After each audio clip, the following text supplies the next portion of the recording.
欢迎回来我的频道，我是 Joy。如果你今天有考虑打工旅游，但还迟迟不敢踏出这一步的话，看这一集就对了。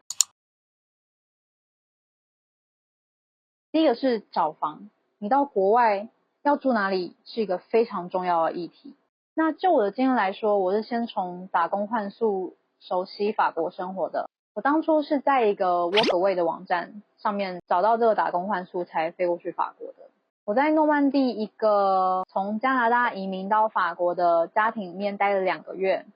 在这2个月之中，我就积极的找下一个住宿。那可能刚好那个时候有网站推播什么的，我就看到一个网站叫做 ECLA，它的优惠是说在7、8月的时候，这2个月有大概6折到7折的优惠。那价格是落在每个月600到700附近，它本来的价格可能一间要900到1000欧元。那你说为什么他们在优惠？另外你说法国的7、8月份，巴黎的市民出国的出国，然后在地的学生回国的回国，所以在7、8月份这2个月，其实在巴黎的市中心是没有什么人的，大家都出去度假去了，所以在此期间空房率非常之高。那所有的联络都是用 email 进行的，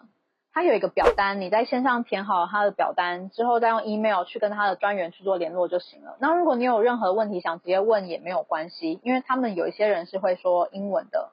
你就是打过去问，跟他说你想要问的问题就可以了。那找房的资源中呢，有下列几个，有 FB 的找房，还有小红书上面的找房。那再来就是教会伙伴的帮忙。那我自己最终的住宿是教会伙伴的帮忙，真的非常的感谢他们。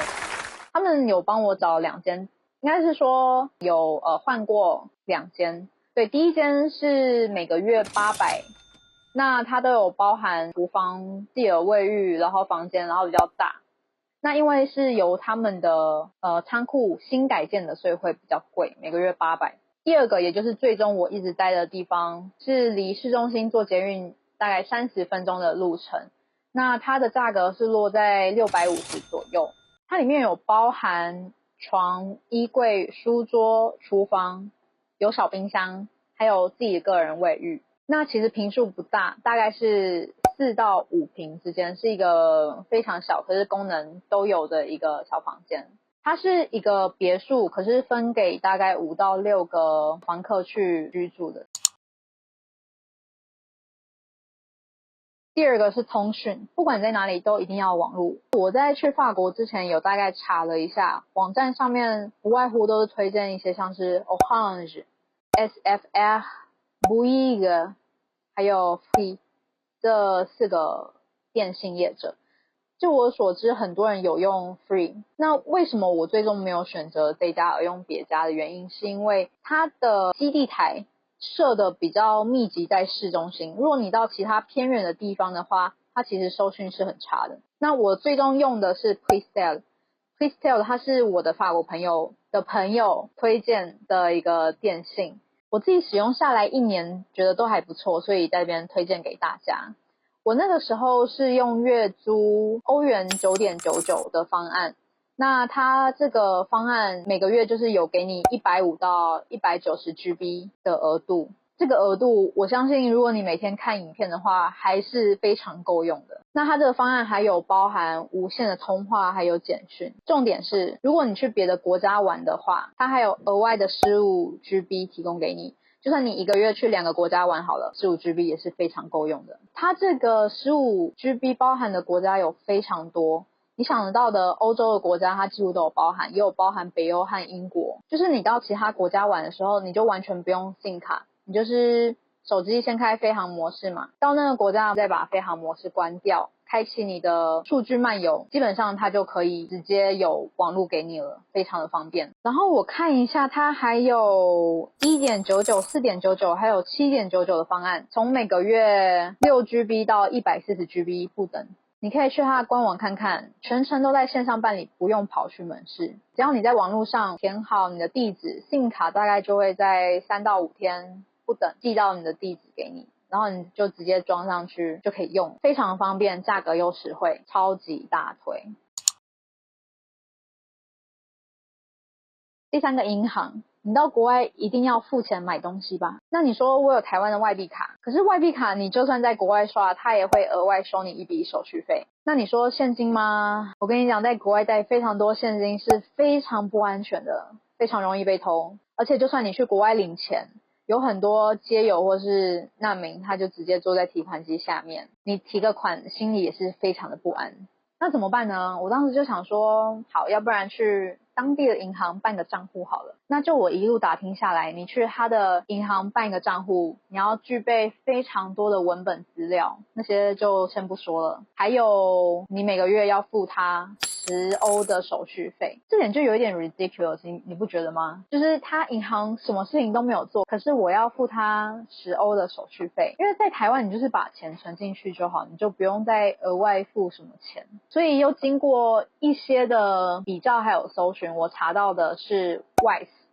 它是一个线上网络银行， Wise 就是线上开户也不用什么手续费。那还有一个很相近的叫做 Revolut， 我认识的很多人里面也有用它。虽然说办理 Wise 它不用在每个月月租的手续费或是开户的手续费都不用，但是如果你要从台湾的银行或是台湾的信用卡转钱到你的 Wise 欧元账户的话，它是要收一笔手续费的。那当初我办 Wise 的目的就是因为我之后要工作嘛，我就要把 Wise 的账户提供给我的老板，以欧元汇款欧元的方式到我的账户。那申请他的实体卡也非常简单，我记得好像付个$7还是$9，在线上也是填好地址，它就可以寄到你的地址来了。另外这张卡非常的方便，如果你去别的国家玩，你直接用这张卡刷就可以了。我之前都是在欧洲的地区的国家玩嘛，所以也没有什么需要换币别的麻烦，就是直接用那张卡刷。可是我之前到英国玩就想说，那我应该要把一些欧元换成英镑。那我去了法国的机场问，还有英国的机场问，它的汇率都非常非常差。那个时候我就直接上我的外账户去看，它其实是有一个线上换汇功能，就是它可以把你账户里面的欧元直接转成，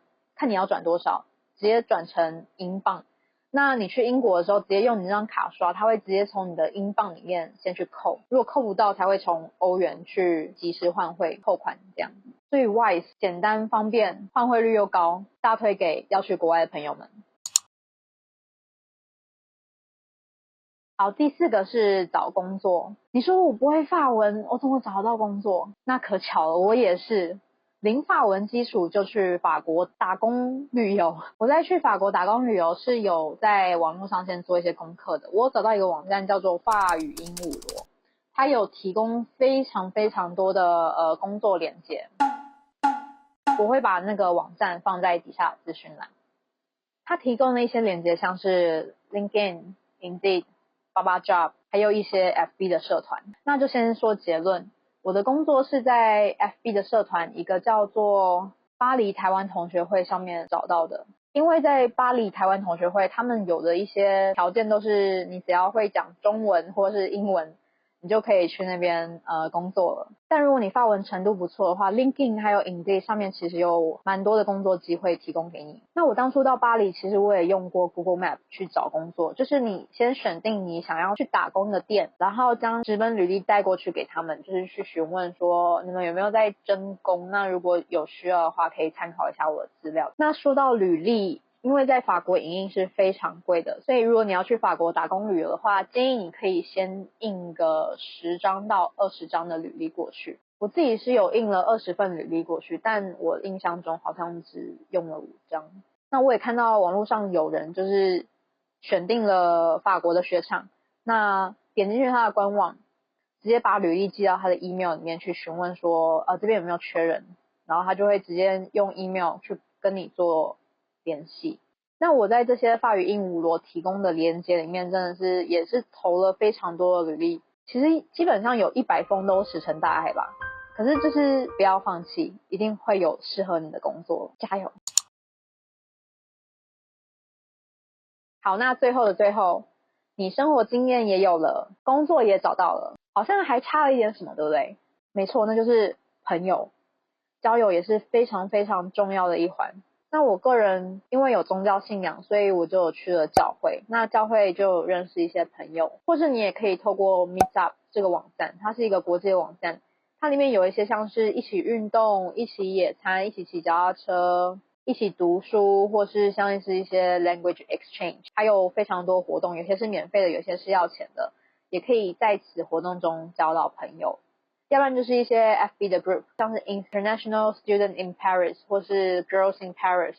或是一些 Expat in Paris， 就是有很多这种的 group 可以上去交朋友。另外在镜头前的你是26岁以下，我真的非常非常推荐你赶快出去打工旅游，尤其是法国，因为26岁以下像是一些 concert 或是一些 museum， 它都有大概7折到半折的优惠吧。所以你还在犹豫吗？赶紧出发吧！那这集就先到这边，如果你有任何的疑问的话，都可以在底下留言给我。那就下次见啦，拜拜！